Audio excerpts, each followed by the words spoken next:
Hello student, आपका चल रहा है इलेक्ट्रिक करंट विद्युत धारा, जिसमें आपका कल का जो पोर्शन था यानी थ्योरेटिकल था, ठीक है, उसको मैं वापस से आज रिवाइज करूंगा क्योंकि मैं कल जल्दी में था, इस वजह से मैंने प्रोजेक्ट के माध्यम से आपको बता दिया था।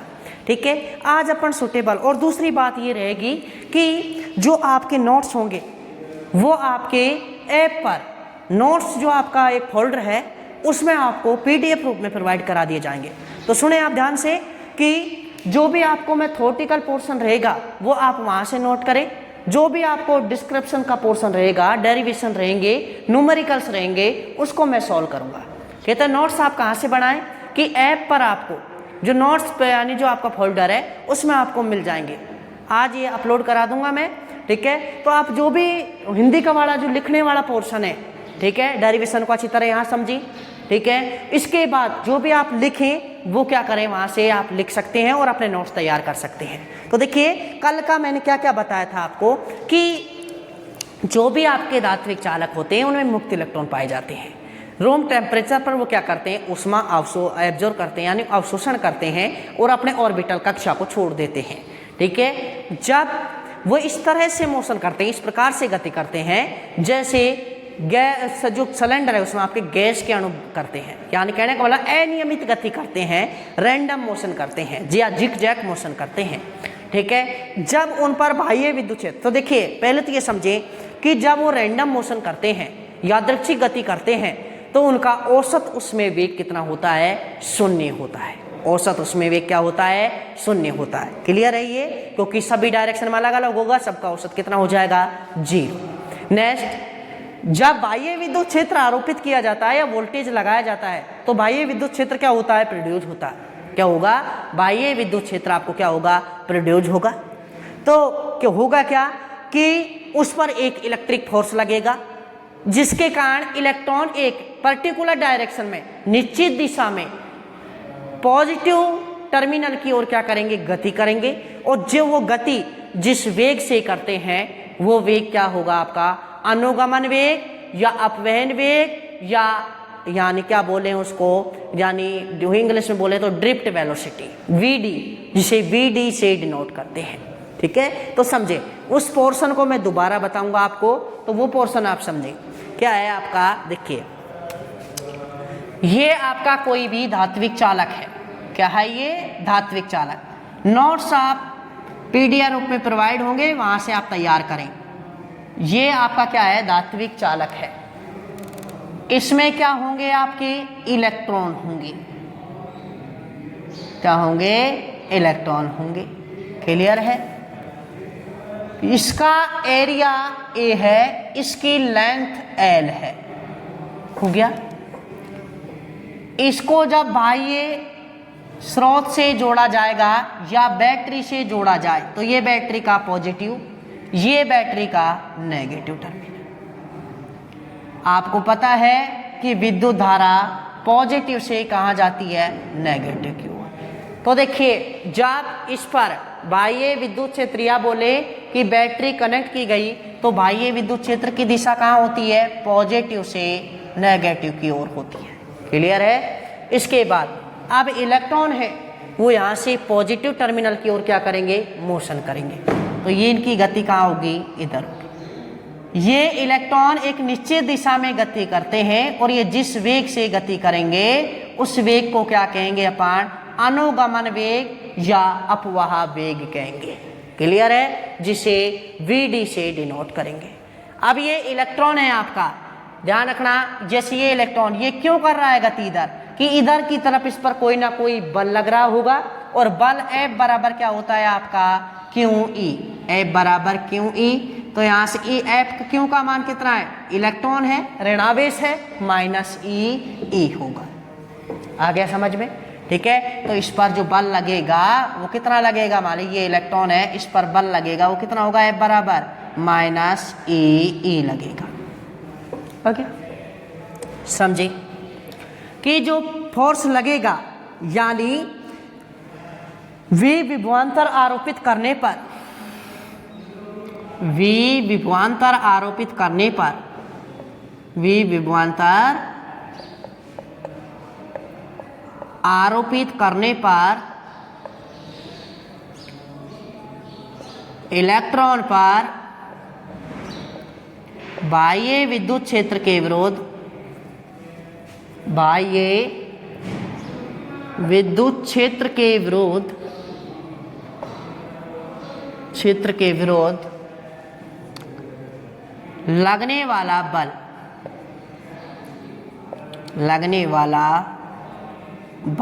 कितना हो जाएगा? F बराबर माइनस E। समीकरण नंबर 1 वेक्टर फॉर्म में लिखना है तो लिख सकते हैं। और हम जानते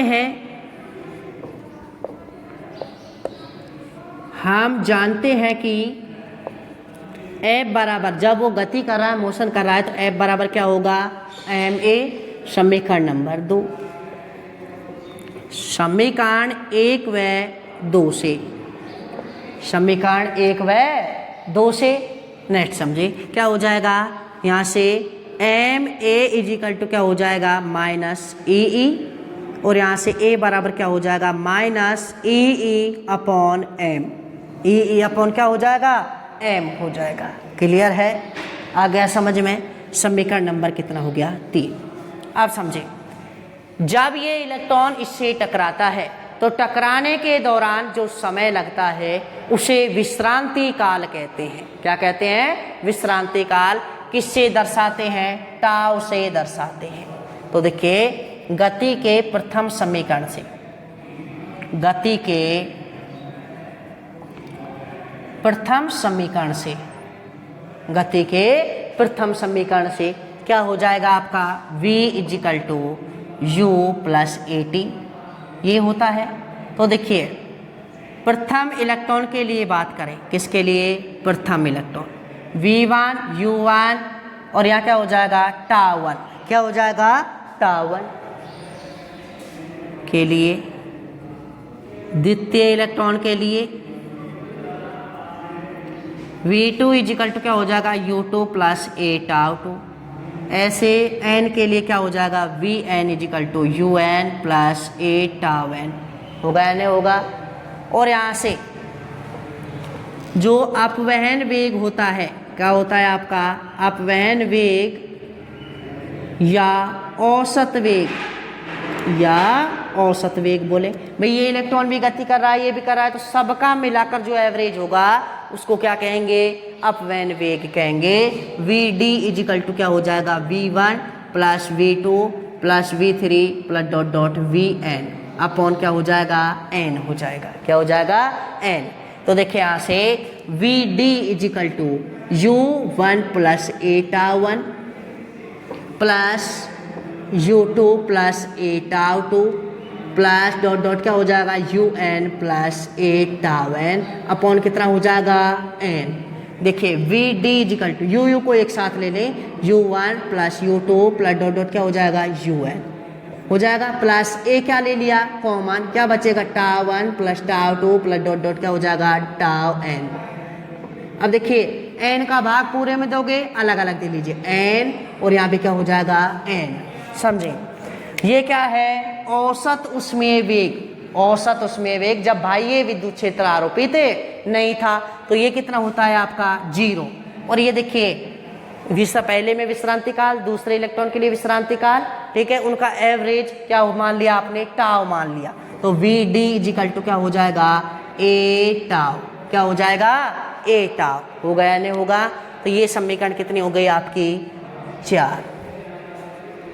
समीकरण 3 व 4 से, समीकरण 3 व 4 से, समीकरण 3 व 4 से, क्योंकि मैं इस वजह से डेरिवेशन करा रहा हूँ क्योंकि इम्पोर्टेंट भी है ये, और आपके क्योंकि कल मेरे को पता है कि जब प्रोजेक्ट ऐसे ही समझाया तो समझ में कमी आया होगा।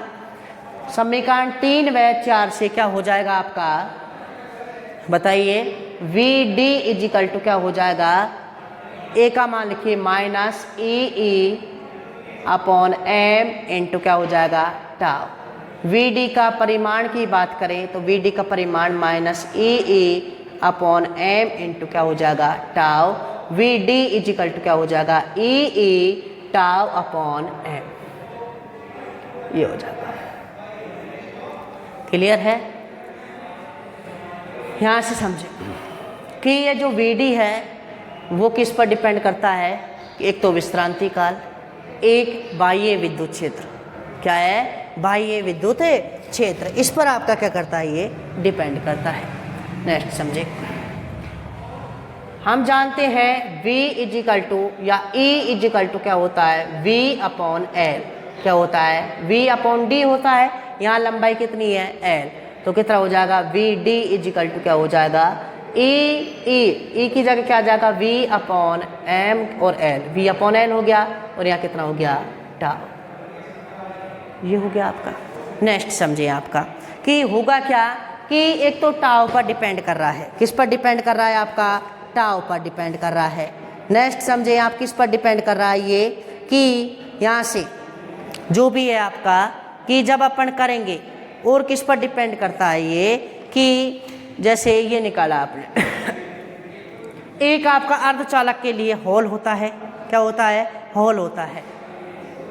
और एक होता है इलेक्ट्रॉन। ठीक है, उसके लिए बात करेंगे, वो गतिशीलता हम करेंगे नेक्स्ट टॉपिक में एक। लेकिन यहाँ से क्या है कि टाउ क्या है आपका? टाइम यानी समय, विश्रांति काल। जब बताइए अगर मान लीजिए कंडक्टर की बात करें, चालक की बात करें, किसकी बात करें? चालक। चालक में जब टेम्परेचर बढ़ाएंगे, ताप बढ़ाएंगे तो इलेक्ट्रॉन जल्दी गति करेंगे, और जल्दी गति करेंगे तो जल्दी गति करने के दौरान क्या होंगे? जल्दी टकराएंगे। तो जो समय है वो क्या लगेगा? कम लगेगा। समय क्या लगेगा? कम लगेगा। क्लियर है? तो यहाँ से कि जब ताप बढ़ाते हैं तो औसत विश्रांति काल क्या हो जाता है? घट जाता है। टक्कर जल्दी होंगी तो टाउ का मान क्या होगा? कम होगा। क्या होगा? कम होगा। तो यहाँ से ध्यान रखना कि जो Vd है वो किस पर डिपेंड करता है आपका? एक तो इलेक्ट्रिक फील्ड E वेक्टर और एक रिलैक्सेशन टाइम यानी विश्रांति काल टाउ पर। क्लियर है? तो यहाँ से देखो, ताप बढ़ाएंगे, विश्रांति काल क्या होगा आपका? कम होगा। क्या होगा? कम होगा। क्लियर है? तो यहाँ से, और ये ध्यान रखना, ये रेगुलर मोशन करते हैं। जो इलेक्ट्रॉन यानी वेलोसिटी होती है वो क्या होती है आपकी? रेगुलर होती है। क्या होती है? रेगुलर होती है। क्लियर है? तो इसके बाद देखिए, और ये ध्यान रखना, रैंडम मोशन होगी, और जब इलेक्ट्रिक फील्ड लगा देंगे तो रेगुलर मोशन होगी। नेक्स्ट एक टॉपिक और है आपका जिसको समझें आप, वो है क्या है आपका कि गतिशीलता। क्या है? गतिशीलता। ये समझें कि जो ये समीकरण है आपका, अगर आता है एग्जाम में कि अपवहन वेग व विद्युत क्षेत्र में संबंध, अपवहन वेग व विद्युत क्षेत्र में संबंध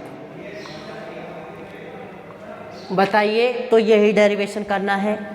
ये समझें, अपवहन वेग और विद्युत विभवांतर,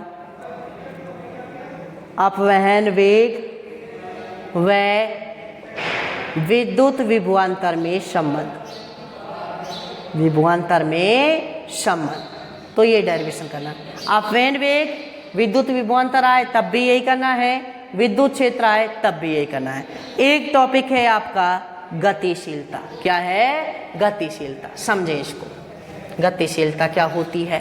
गतिशीलता होती है आपकी, इंग्लिश में कहते हैं मोबिलिटी, कि जो ये इलेक्ट्रॉन है, गतिशीलता, गतिशीलता समझे, इंग्लिश में कहते हैं मोबिलिटी।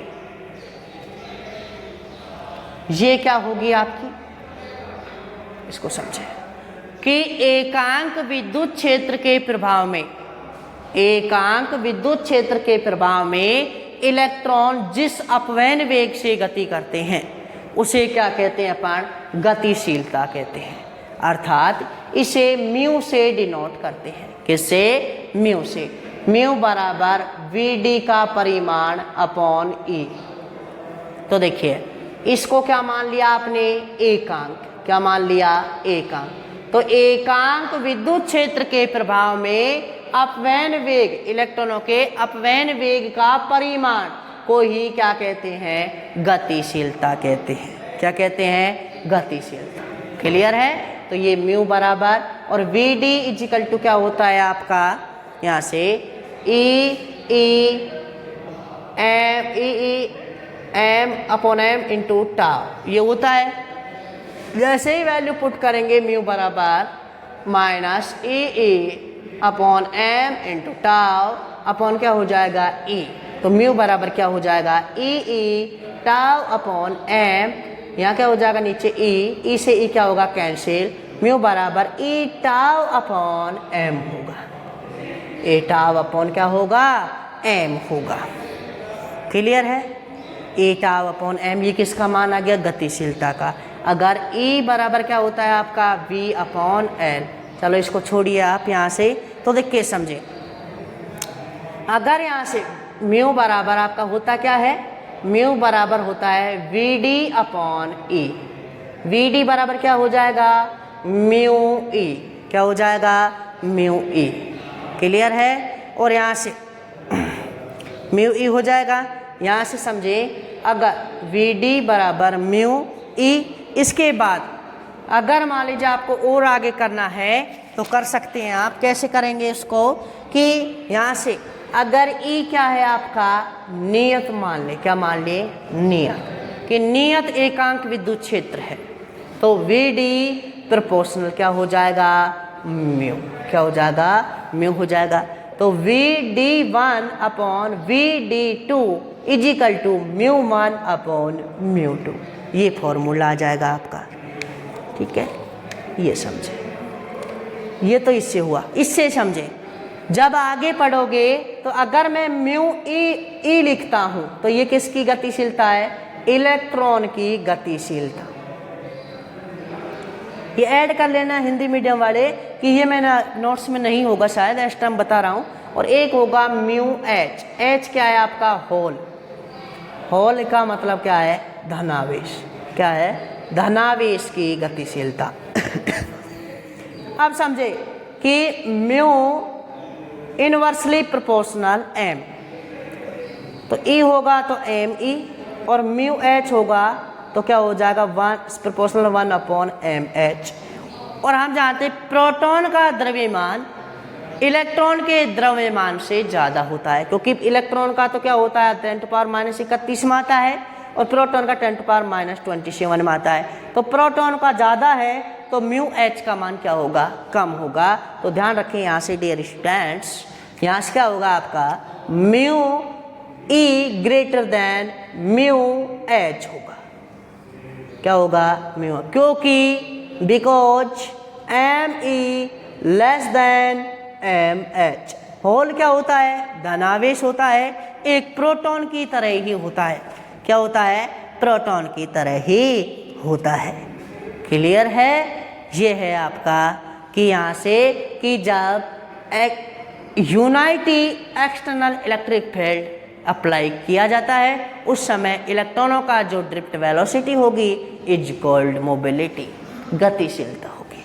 ठीक है, नेक्स्ट का जो टॉपिक रहेगा आपका, ठीक है नेक्स्ट जो भी टॉपिक रहेगा वो क्या रहेगा आपका, देखिए फिर कह रहा हूँ मैं थ्योरेटिकल जो भी है आपका इसमें हिंदी आए, ये पोर्शन कल हो चुका था, ये आज का टॉपिक है आपका, लेकिन ये कल प्रोजेक्टर के माध्यम से हुआ था, कोई खास नहीं हुआ था देखिए, तो इसको मैंने दोबारा से कर लिया। नेक्स्ट जो वीडियो रहेगा वो रहेगा आपका कि अपव्यय वेग तथा विद्युत धारा में संबंध। ठीक है, तो उसको नेक्स्ट वीडियो में करेगा। तो देखिए यहाँ से कि ये आपका क्या है, कोई भी क्या है चालक है, उसका क्षेत्रफल A है और ये बाह्य विद्युत V वोल्ट की बैटरी होगी, तो बाह्य विद्युत क्षेत्र पॉजिटिव से नेगेटिव की ओर होगा।